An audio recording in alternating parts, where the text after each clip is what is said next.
Ever wonder why some places are super rich while others are just stuck? Today, we're going to dive into that massive question. We're going to look at how these invisible rules can create totally different worlds, even when, on the surface, everything looks exactly the same. And trust me, the answer is probably not what you're thinking.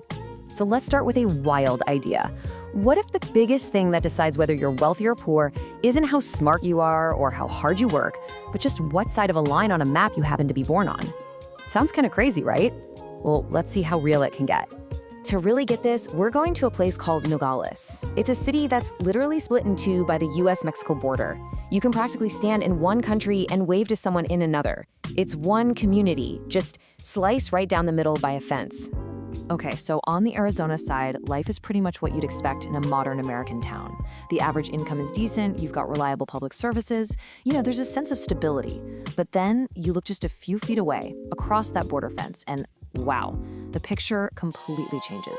Life is a struggle, incomes are just a fraction of what they are on the other side. The difference is just staggering.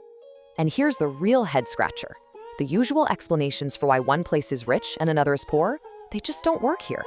I mean, we're talking about the same geography, the same weather, and the people share the same culture, the same ancestors. For all intents and purposes, they're the same people living in the same place. So this is the big puzzle, right? If it's not the land, and it's not the people, then what on earth could possibly be causing such a huge gap in how people live? Well, the answer isn't something physical that you can see or touch. The real barrier here is invisible. It's the whole framework of rules, laws, and customs that shapes daily life on each side of that fence. You could almost think of it as the operating system or the DNA of a society. Now, there's a name for this stuff. Economists call it institutions. And really, it's a simple idea. They're just the rules of the game. Just like in soccer or basketball, the rules tell you what you can and can't do and what happens when you try. And this quote just hits the nail on the head. You can have the exact same players, in our case, the people of Nogales, but if you hand them two totally different rule books, you're going to get two totally different games. One set of rules might encourage scoring and teamwork, while the other, well, it might do the opposite. And that gets us to the heart of it, because, not all rule books are created equal. In fact, you can pretty much sort them into two big categories: rules that are rewarding and rules that are, well, extractive. So on one hand, you've got these rewarding institutions. They're set up to create opportunities for pretty much everybody. They reward you for working hard, for coming up with new ideas. But on the other hand, you have extractive institutions, and their goal is totally different. They're designed to take resources from the many and funnel them to a small group of powerful people at the top. In Nogales, Arizona, the system is rewarding. The rules are pretty stable, they're predictable. You trust that you can start a business, that your property rights will be protected, and that if you create something valuable, you'll actually get to enjoy the benefits. That trust creates a powerful incentive for people to build and grow. But then you hop across the border into Nogales, Sonora, and the history there has created a very different system. The rules have often been unstable, and they've been designed to help out a powerful few. So for the average person, the main incentive isn't really to innovate or build. It's just to get by in a system that limits opportunity for most people. So when you lay it all out like this, the picture becomes crystal clear. It's the same city with the same people, but they're playing by two completely different rulebooks.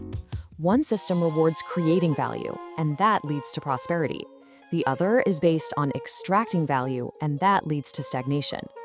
That border fence, it doesn't just divide land, it divides two completely different worlds. Okay, so why are we spending all this time on one border town? Well, because what's happening in Nogales isn't just a quirky, isolated story. It's actually a perfect miniature model for understanding wealth and poverty across the entire planet. Seriously, think about it.